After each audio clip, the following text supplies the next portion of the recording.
Vous verrez également un reportage, un bon plan pour faire d'énormes économies. Mais avant cela, on va s'intéresser à une nouvelle tendance qui fait un carton désormais chez les filles et chez les garçons. C'est l'épilation définitive. Qu'on se le dise, les poils n'ont plus du tout la cote et aujourd'hui, de plus en plus de Français décident de les éliminer pour la vie.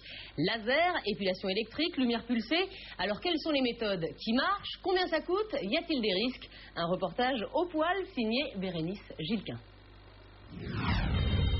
Comme 80% des femmes et un homme sur 5, Audrey et Alexis s'épilent régulièrement. Et pour les deux, c'est une question de séduction. Si jamais pendant 2-3 jours on ne peut pas s'épiler, tu te retrouves avec 1 ou 2 semaines où tu as une touffe de poils, donc c'est pas terrible. Voilà.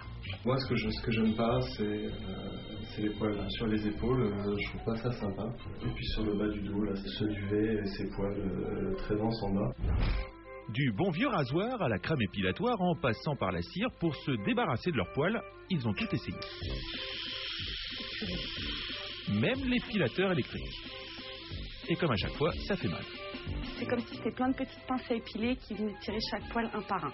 Et en plus, les poils repoussent assez rapidement. Voilà. Donc finalement, c'est pas ce qu'il y a de plus efficace non plus. Voilà. Audrey n'est pas la seule à souffrir. Alexis, lui, a opté pour la cire avec sa copine dans le rôle de l'esthéticienne. On serre les dents fort et on souffle. Allez, t'es prêt? C'est un plaisir sadique. Ça fait vraiment très mal. C'est sa belle du beau travail, hein, quand même. Du beau travail jusqu'au mois prochain.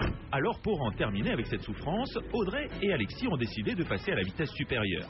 L'épilation définitive, laser ou électrique, les publicités fleurissent pour ces méthodes qui promettent d'éradiquer le poil en une dizaine de séances. Pour Audrey, c'est une première. Donc là, j'appréhende un petit peu. Je me dis, est-ce que ça va faire mal? Est-ce que ça va bien fonctionner? Voilà. Pour se débarrasser de ses poils, Audrey a choisi la méthode la plus en vogue depuis quelques années, le laser.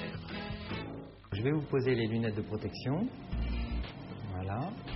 Si Audrey et son médecin ont besoin de lunettes, c'est parce que le laser est un appareil qui émet une lumière très puissante qui va brûler le poil. C'est la méthode la plus efficace, à condition d'avoir des poils foncés et une peau claire. La lumière est transformée en chaleur et c'est la chaleur qui détruit le poil. Parce que le poil, lui, chauffe beaucoup plus vite et c'est grâce à cela qu'on peut détruire le poil sans brûler la peau. Normalement, c'est pas douloureux. Mais si c'est douloureux, bien sûr, vous me le dites. Hein. Ça fait un petit picotement, mais ça va. Voilà, c'est un petit picotement. Vous pouvez sentir une sensation de chaleur. Picotement, chaleur, cela va durer près de 45 minutes. Se faire griller les poils n'a rien de très agréable. Pour traiter des demi-jambes, il faut compter au moins 7 séances à 150 € chacune, soit un peu plus de 1 000 €. Un coût assez élevé, mais aussi une technique qui peut s'avérer risquée, car le laser est loin d'être anodin. C'est un instrument à manipuler avec beaucoup de précautions. C'est pour cela que la personne qui traite doit avoir une excellente formation. C'est quand même un traitement médical. Un acte médical. Pourtant, aujourd'hui, aucun diplôme n'est exigé pour utiliser un laser. D'ailleurs, de nombreuses esthéticiennes pratiquent elles aussi ce type d'épilation avec des machines un peu moins puissantes. D'ailleurs, entre elles et les médecins, c'est la guerre. Aujourd'hui, partout en Europe, aussi bien les médecins que les esthéticiennes peuvent utiliser ce genre de machine.